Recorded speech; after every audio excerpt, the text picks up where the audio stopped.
We have a lot to talk about in today's recap, and don't mind the background, I just moved, but we have the Cubs. They're trying to pry away Pete Alonso from the New York Mets, and they're going to be using one of their young superstars to try and do so. We have a big trade between the Braves and the White Sox. We have to break that down in just a moment, and also, I feel bad for A's fans, but it's official. They're moving to Las Vegas, so we're going to break that down as well. Now, first and foremost, we have to talk about who won the MVPs and the Cy Youngs yesterday. I don't think that anyone is shocked by any of these names. Shohei Ohtani, the second time in 3 years, he is your AL MVP. Maybe it's the final time because maybe he goes to the Dodgers or the Giants. Ronald Acuna Jr., he beat Mookie Betts. I'm surprised that Mookie Betts did not get a single first place vote. So for the first time ever, both MVPs were unanimous. In the AL for the Cy Young, we have Garrett Cole. No one shocked by that. And then same with Blake Snell. If you seriously thought that it was still going to be Justin Steele, seek help immediately. So the Guardians just made a trade as I'm recording this video, so we'll get to that in a second. Here we go, the huge trade that the Braves and the White Sox made. It's not like it's an earth-shattering trade by any means, but there were so many moving pieces that we do have to talk about it. So the Braves, they are acquiring the big lefty, 6'3" Aaron Bummer. He throws absolute gas. Now the thing is, you're probably looking at it like Fuzz. You're talking about a dude who had a near 7 ERA in 58 innings in 2023. You're absolutely right, but he had 78 strikeouts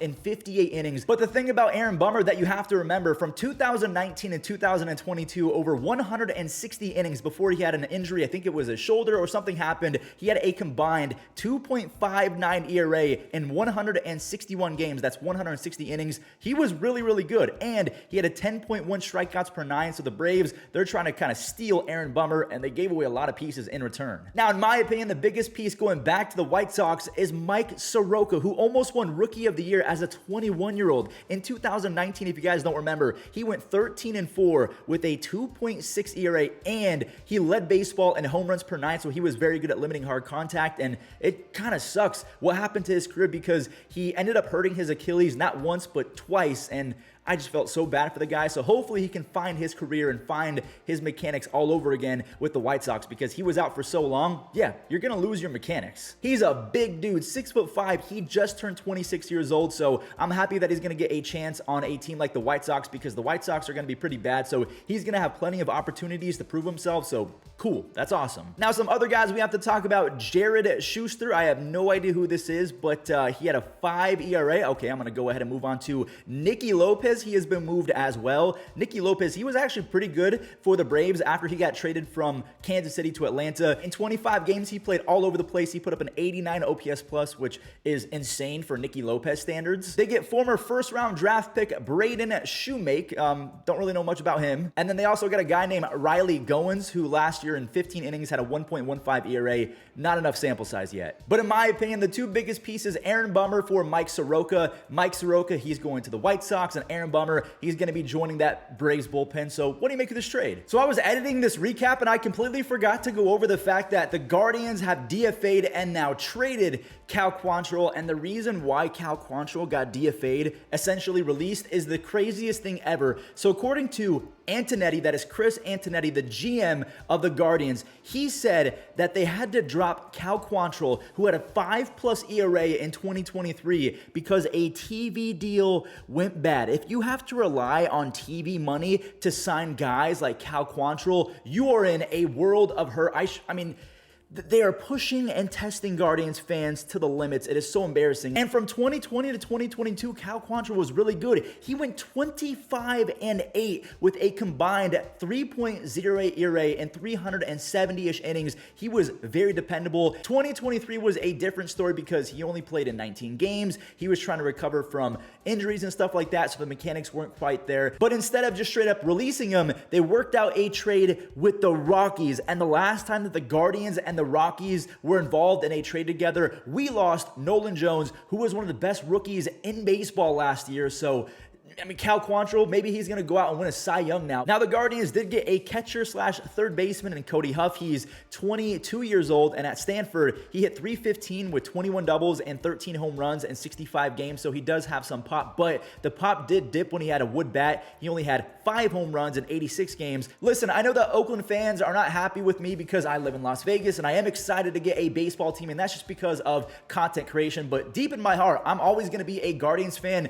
and it's rough out here. fire. I mean, it's just embarrassing. Now, before we talk about the A's making a small little move, we do have to talk about the elephant in the room, and that is the fact that the A's, it's basically official. They are moving to Las Vegas, so they will be known as the Las Vegas A's. And a lot of people in the baseball community were not happy that the A's posted this. So the Sphere in Las Vegas, they said, "Welcome to Las Vegas." And apparently baseball fans across the country are not happy with the timing. A lot of people are saying, yo, read the room. An entire fan base just lost their team. Now, one thing I do want to mention, I thought that this was going to be a landslide vote, that people were going to say that the A's were going to regret moving, but I put out this post. So the A's are going to be splitting time between the Las Vegas ballpark, which is their AAA team's ballpark, and they're going to be playing with the Giants in San Francisco. But look at this. Only 28% of almost 30,000 voters said that the A's are going to regret moving. So I know the vocal minority on Twitter is saying, how dare the A's do this? John Fisher is the worst owner in sports. But according to the rest of kind of the fan base of the casuals of Major League Baseball, they think that the A's are going to thrive in Las Vegas. And as someone who's from Las Vegas, I fully agree. But yeah, the timing, maybe we should have waited a couple weeks because it's a little soon. If I lost my Major League Baseball team, I'd be devastated. So if you're an A's fan, I'm really sorry. In my little humble opinion, I feel like Las Vegas should have gotten an expansion team. The A's should have gotten a brand new stadium. Why did we have to steal a fan base's squad? I don't like that. Now let's talk about this small little trade that the A's made with the Brewers. So as we can see, Chad Patrick is going to the Brewers, and in return, the A's are getting Abraham Toro, who was actually pretty good in a handful of games last year for the Brewers. It was only 9 games, but he had 9 home runs, 9 RBIs while hitting .444. Again, the sample size was very small. He was terrible with the Mariners in 2022, but then again, so is Jesse Winker. So a lot of guys, they just kind of were bust in 2022 for the Mariners. But again, I have no idea where Abraham Toro is going to be playing, whether it's Las Vegas, whether it's the Coliseum. I've heard that they might still be playing games in the Coliseum or San Francisco. Again, if you're an A's fan, I'm sorry. Now, I don't think that there's a lot of merit to these trade rumors, but apparently the Cubs are trying to pry away Pete Alonso and using Christopher Morel as a centerpiece. I would not do this if I'm the Cubs, because Christopher Morel, he's like 24 years old, 25 years old. The dude had 26 home runs and 70 RBIs last year, despite missing 55 games. Do you know how insane that is? Now, yes, Christopher Morel plays terrible defense. He's not going to bring a glove anywhere, but that's why he's getting reps at first base. So honestly, if I was the Mets, I'd probably do this trade, because Christopher Morel, he's under team control until 2029. And just a reminder, he missed 55 games in 2023. So in 107 games, Morel had 26 home runs and 70 RBIs. He absolutely deletes baseballs. His exit velocities are off the charts, but he does chase at pitches in opposing dugouts. So he's kind of a mini Javier Baez. But if I'm the Mets and I'm offered this trade, Christopher Morel for Pete Alonso, I love Polar Bear Pete, everything that he stands for. He's kind of the face of the franchise in New York. I mean, maybe it's Francisco Lindor, but yeah, I'm trading Morel for Alonso just because of the control, and you're kind of getting a Kroger's version of Pete Alonso. But that does it for today's recap, and one more time, I just want to say thank you guys for being patient with me. I have OCD, so the setup not being perfect and the lighting and the sound not being perfect, it really messes with me, but I know you guys are understanding. Thank you for everything, and I'll catch you in the next one.